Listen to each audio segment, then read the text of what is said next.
A daughter isn't a real heir. 3 generations of Ashworth men, and you gave me this. My husband said it standing in the doorway of my hospital recovery room, 40 hours after I delivered our daughter by emergency C-section, while I still had an IV in my arm, and our 5-pound baby asleep in a bassinet 2 feet from his voice. He didn't lower it. He didn't wait until we were alone, though we already were.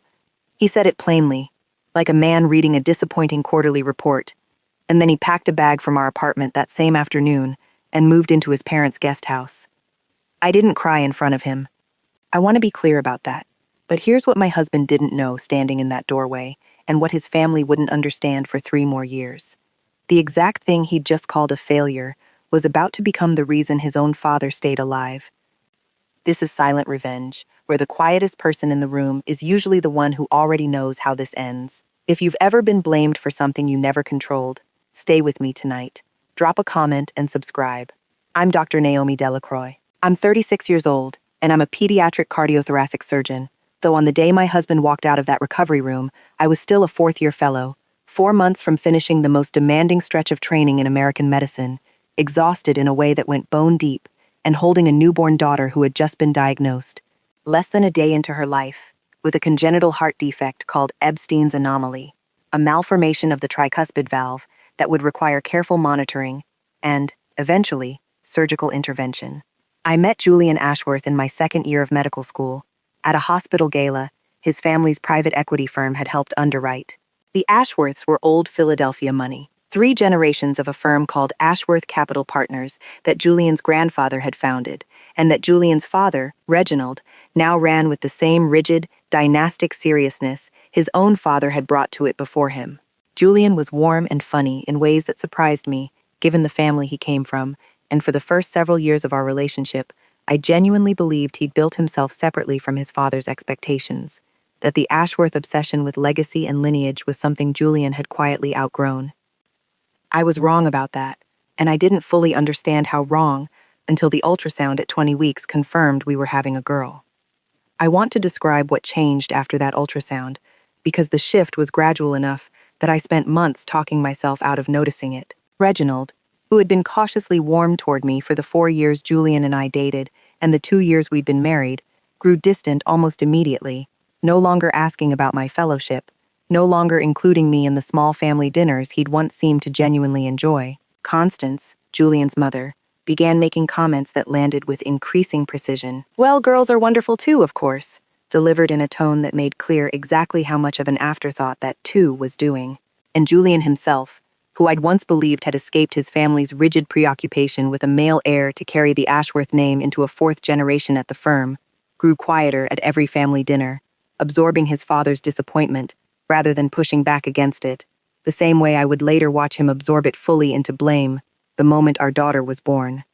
I told myself, through the back half of that pregnancy, that once the baby arrived, once Julian actually held her, the old money dynasty anxiety would simply dissolve against the reality of an actual child. I was working 80-hour weeks in my fellowship at the time, deep into the most demanding rotations of my surgical training, and I didn't have the bandwidth to fully interrogate what I was watching happen inside my own marriage. I told myself, the way I'd told myself about so many things, that it would resolve itself, that Julian loved me enough for the specifics not to matter.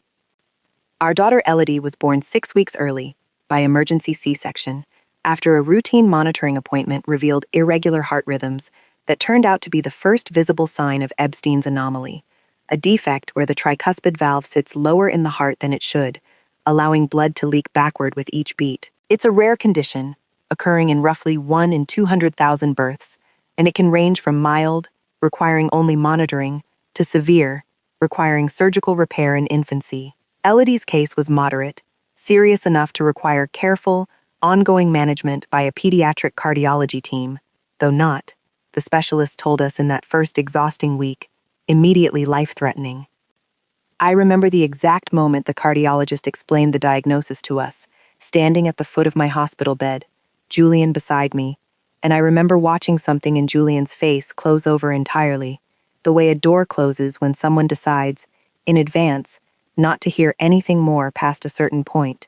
He asked, flatly, whether the condition was hereditary, whether it came from my side, a question that told me, even through the fog of major surgery and 40 hours without real sleep, exactly where his mind had already gone. The cardiologist, a careful, precise woman named Dr. Whitcomb, told him honestly that Epstein's anomaly's genetic origins were still not fully understood, that it could arise from either parent's lineage or from a spontaneous mutation with no family history at all, and that determining the exact source, if there even was a determinable single source, would require extensive genetic testing across both families that wasn't medically necessary for Elodie's actual care.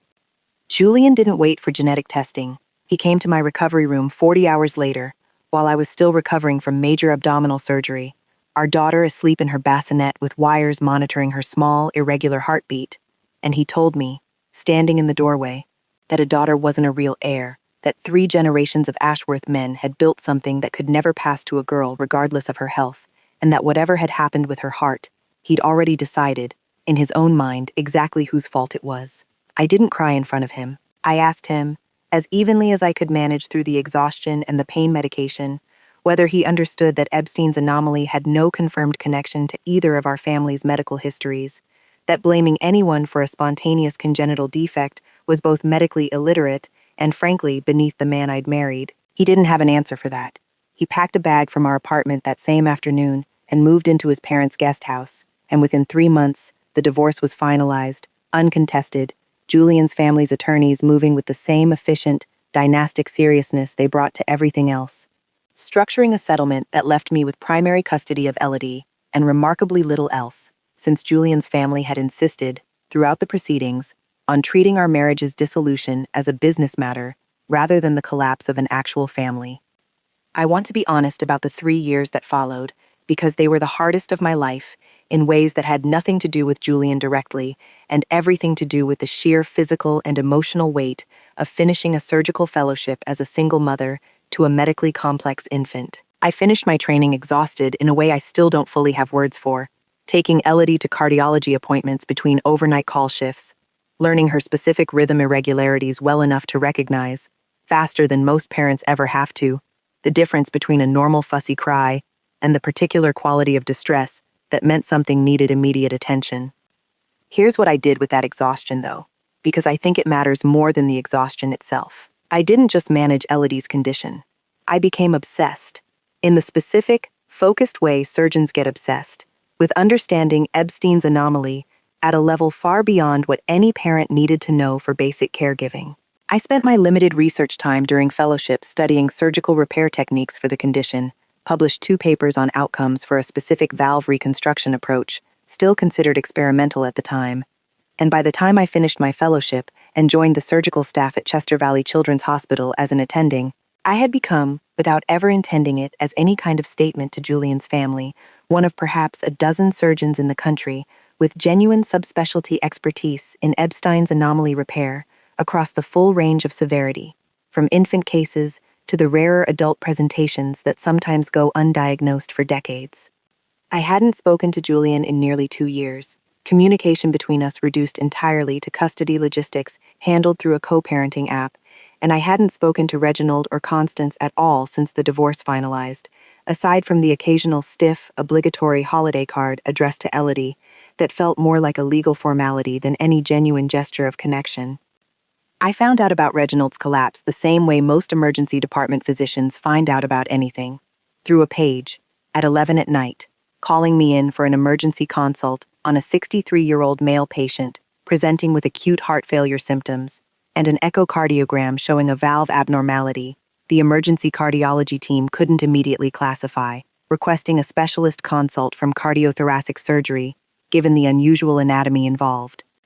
I want to describe the exact moment I walked into that trauma bay and recognized Reginald Ashworth on the gurney, because it is one of the strangest moments of professional and personal collision I have ever experienced. He was gray-faced, struggling for breath, surrounded by monitors, and it took him a full 10 seconds, through the haze of acute distress, to place my face at all, and several more seconds after that, for the recognition to fully land, the daughter-in-law he'd frozen out of his family's life, standing over him now in scrubs, reviewing his echocardiogram with the exact clinical fluency that would determine whether he survived the next several hours. Here's what the imaging showed, and here's the part that still catches in my throat, every time I explain it to colleagues who ask about the case.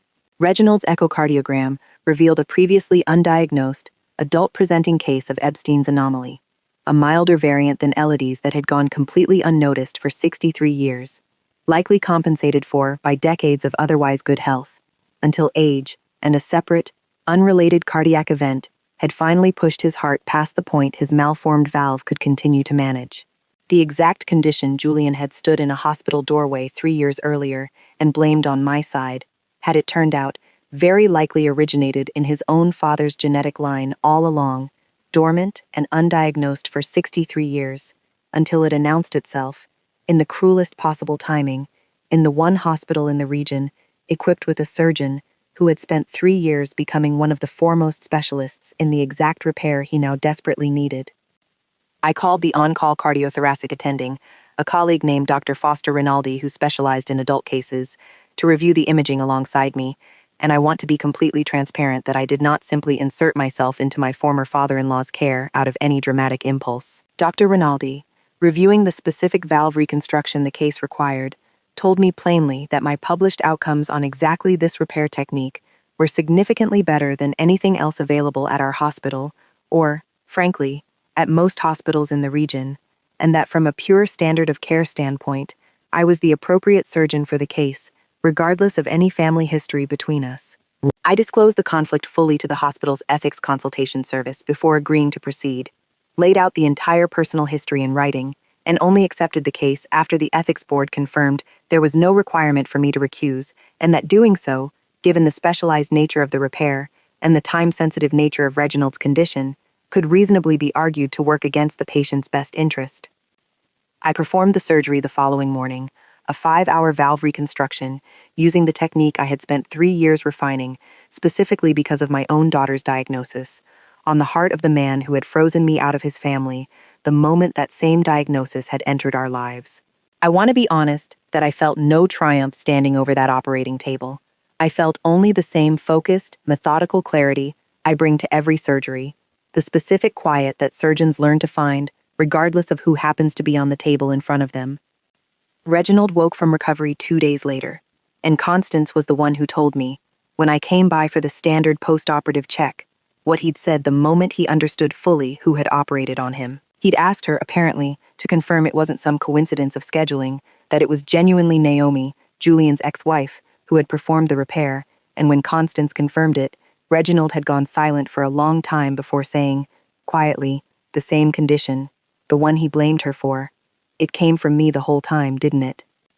Constance didn't have an answer for him in that moment, and I want to be honest that I don't know, even now, whether anyone in that family has fully reckoned with the genetic irony sitting at the center of everything that happened 3 years earlier, that the exact weakness Julian had, stood in a hospital doorway, and blamed on my bloodline had, in all likelihood, come from his own father's genes, dormant for 63 years until it finally surfaced, in the one building where the daughter-in-law he'd discarded happened to be the region's leading expert in fixing it. Julian came to the hospital himself the following week, once Reginald had stabilized enough for visitors beyond immediate family. I want to describe that conversation carefully, because it wasn't the dramatic reckoning you might expect. He found me in a hallway near the recovery ward, and he stood there for a long moment before speaking, and when he finally did, his voice was smaller than I'd heard it in years. "You saved him," he said. "The same condition you kept saying wasn't anyone's fault. You spent 3 years becoming the person who could fix it, and then you fixed it in my own father, after everything. I didn't do it for either of you," I told him honestly. "I did it because I'm the surgeon on staff with the right expertise, and because Elodie's diagnosis is the reason I have that expertise at all. Whatever it means to you and your family, it was never actually about you." "I know," he said. "I think that's what's hardest to sit with. I spent 3 years believing I'd lost something valuable when Elodie was born, and I've just spent a week watching the exact thing I dismissed save my father's life. I don't know how to hold both of those facts at once." I didn't have an easy answer for him, and I told him so.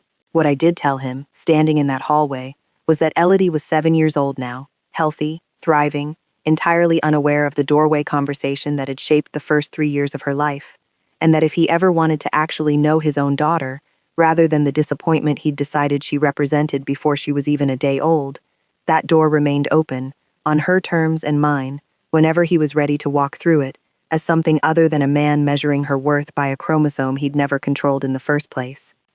Reginald recovered fully over the following months, and something in that family did shift, slowly, in ways I've watched with a kind of cautious, distant interest, rather than any personal investment in reconciliation.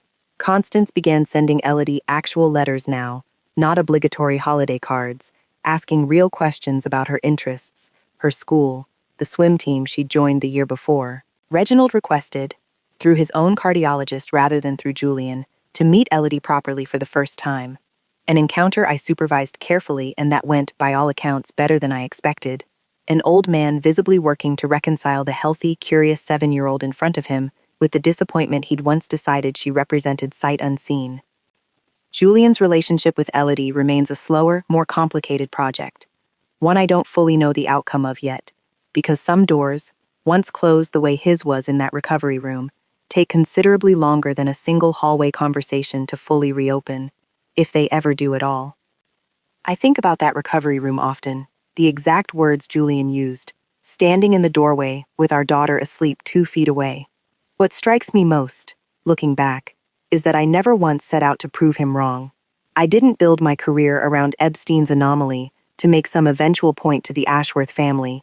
I built it because my daughter needed a mother who understood her condition better than anyone else in the room, and the fact that expertise eventually saved the very man who dismissed her value was simply the ordinary, unplanned consequence of doing careful work for the right reasons.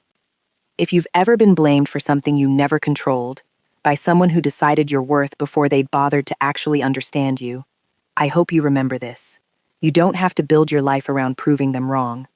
Build it around the people who actually need you, and let the truth of what that builds arrive in its own time, on its own terms, whether or not the people who dismissed you ever fully deserve to witness it. Thank you for spending this time with me. If this story meant something to you, drop a comment below and subscribe to Silent Revenge for more stories about the quiet people who finally get to be seen exactly as they are. I'll see you in the next one.